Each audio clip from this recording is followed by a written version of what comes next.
लंबे समय पहले अवंतीपुरम नामक एक गांव था। उसमें अंकैया और सुब्बैया नामक दो व्यक्ति अगल बगल वाले घरों में रहते थे। उन दोनों में से अंकैया बहुत अमीर था। वो फसल का व्यापार और मिठाई का व्यापार करता था। सुब्बैया हर रोज के वेतन का काम करता था। अंकैया के घर के ठीक बगल में एक छोटी घर में रहता था।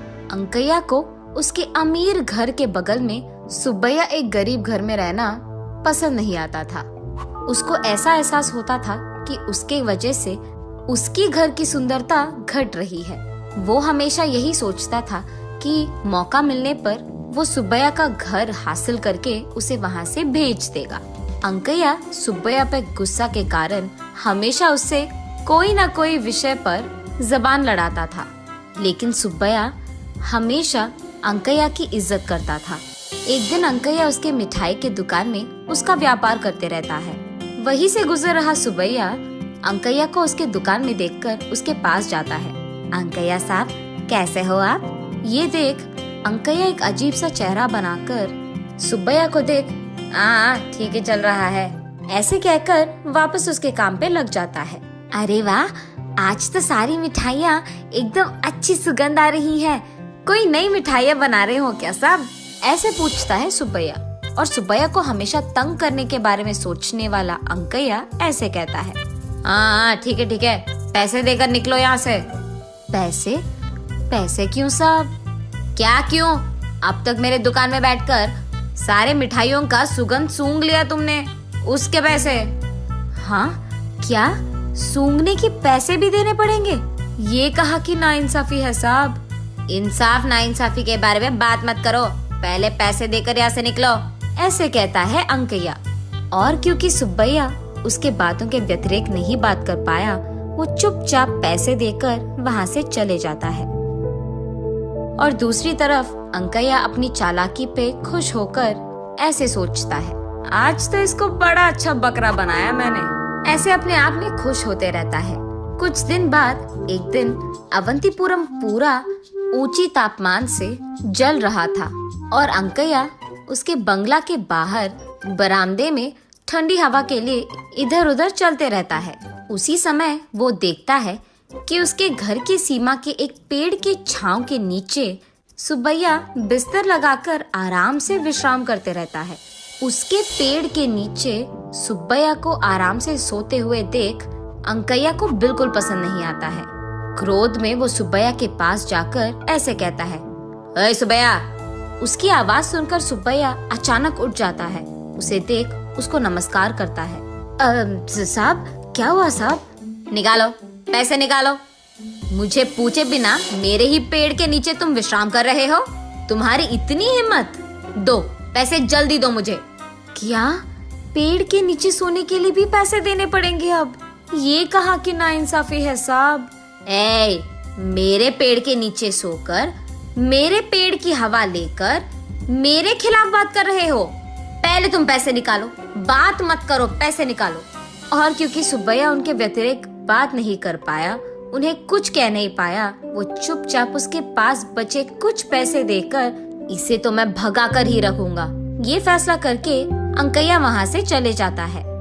एक दिन अंकैया अपने फसल की दुकान में काम करते रहता है। वहाँ एक कौवा आकर उसके फसल को खाने लगती है। उस कौवे को देख अंकैया उसे वहाँ से भगा देता है। वो कौवा वहाँ से उड़ते उड़ते दुकान के बगल में मौजूद पेड़ पे उसके घोंसले के अंदर चले जाता है। इतने में सुब्बैया अपने पैसों के लिए अंकैया के दुकान को जाता है। ठीक तभी कौवा उसके घोंसले के बाहर आकर सुब्बैया के ऊपर से उड़ता है। उतने में कौवे के पैर पे मौजूद सोने का हार सुब्बैया पे गिरता है। ये देखते ही अंकैया तुरंत सुब्बैया के पास जाकर, वो मेरा सोने का हार है, दे दो मुझे। ये क्या साहब, आपके आंखों के सामने ये कौवे ने सोने का हार मुझ पर गिराया, तो ये मेरा होगा ना। इस बार सुब्बैया फैसला करता है कि वो ये सोने का हार अंकैया को नहीं देगा। वो कौवा अभी अभी मेरे दुकान में फसल खा के गया है, इसीलिए वो मेरा है। ऐसे वो दोनों लड़ने लग जाते हैं। उन दोनों को लड़ते देख गांव का सरपंच वहां आकर पूछते हैं कि हुआ क्या। जब सरपंच को बात पता चलता है, उनको अंकैया का लालच समझ आता है। इंसाफ तो यही है कि ये हार सुब्बैया को मिलना चाहिए। ऐसे कैसे होगा? उस कौवे ने मेरे दुकान का फसल खाया है, उसे मेरा एहसान चुकाना होगा और इसीलिए वो सोने का हार भी मेरा है। अच्छा, वो फसल किसका है?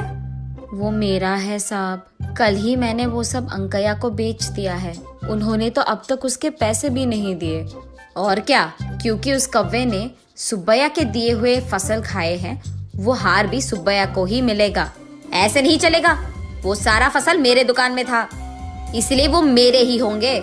तब सरपंच सोचता है कि अंकैया को सबक सिखाना पड़ेगा। ठीक है, वो हार तुम्हें ही मिलेगा, लेकिन उससे पहले सुब्बैया को जो पैसे तुम्हें लौटाने थे वो दे दो। ये सुनकर अंकैया अंदर ही अंदर बहुत खुश हो जाता है। इतना ही है ना, अभी दे दूंगा। वो सुब्बैया को उसके पैसे दे देता है और क्योंकि सरपंच के बातों को वो ठुकरा नहीं पाया, सुब्बैया वो पैसे लेकर अंकैया को वो हार देने ही वाला था कि सरपंच कहता है, रुको सुब्बैया, रुको। ऐसे कहकर अंकैया से, हाँ अंकैया, आधे पैसे दे रहे हो, पूरा तो दे दो। अरे मैंने देखकर ही दिया सरपंच साहब, उसके फसल के इतने ही पैसे हैं। ऐसे कैसे होगा? उसके पैसे दिए बिना उसके फसल को एक पूरा दिन तुमने अपने दुकान में रखा है, अब उसका किराया भी तो देना पड़ेगा। ऐसे कहता है सरपंच। सरपंच की बातें सुनकर वो ऐसे सोचता है, ठीक है ठीक है, अब सोने का हार तो मेरा ही होगा ना।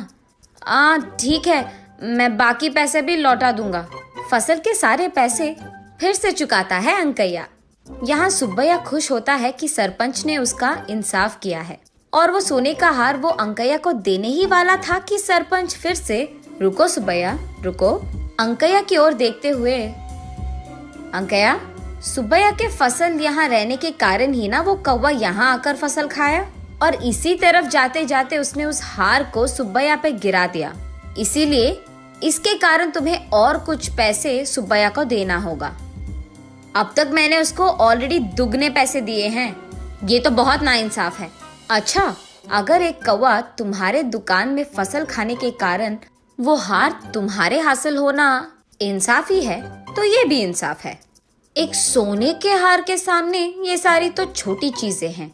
ये सोचकर अंकैया कहता है, थोड़ा और पैसे सुब्बैया को देता है। खुशी से वो सारा पैसे लेकर सुब्बैया सरपंच की शुक्रिया अदा करके वो सोने का हार अंकैया को देकर दोनों अपने अपने रास्ते चले जाते हैं। अगले दिन सुबह पुलिस अंकैया के दुकान आकर, तुमको जो सोने का हार कल मिला है वो हमारे गांव के जमींदार की बीवी का है, इसलिए उसे हमें वापस कर दो, ऐसे पूछते हैं। ये सुनकर अंकैया कहता है, जाओ साहब, वो मेरा हार है, वो मैं बहुत पैसे देकर खरीदा हूँ, ऐसे कहता है। तब पुलिस, हमारे पास इसके सबूत है, आपका ऐसे झूठ कहना बहुत नाइंसाफ है। ये कहकर अंकैया को बेड़ियां लगाकर वहां से पुलिस स्टेशन ले जाते हैं। तो इस कहानी का नैतिक क्या है? अंकैया के लालच के कारण उसके पैसे भी गए और हार भी, उसका इज्जत भी गया। जेल जाकर उसे जेल में रहना पड़ गया। आशा एक आदमी को जितना ऊपर लेता है, लालच उतना ही उसे नीचे गिराता है।